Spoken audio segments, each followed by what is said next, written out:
జ్యోతిష శాస్త్రంలో రాజయోగానికి సంబంధించినటువంటి సూత్రాలు.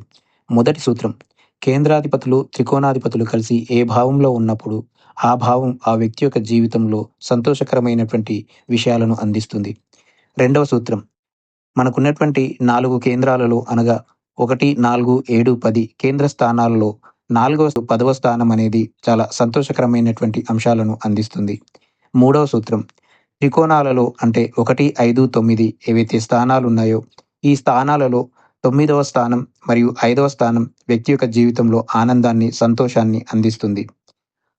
నాలుగవ సూత్రం, కేంద్రములను విష్ణు స్థానాలు అని, కోణాలు లక్ష్మీ స్థానాలుగా మనకు తెలుసు. కేంద్రాలు మరియు త్రికోణాలు కలిసి ఏ భావంలోనైనా ఉన్నప్పుడు ఆ భావానికి సంబంధించినటువంటి విషయాలలో రాజయోగం అనేది వ్యక్తి జీవితంలో ఉంటుంది. ఐదవ సూత్రం, పంచమాధిపతి 9వ ఇంట్లో, నవమాధిపతి 5వ ఇంట్లో ఉన్నప్పుడు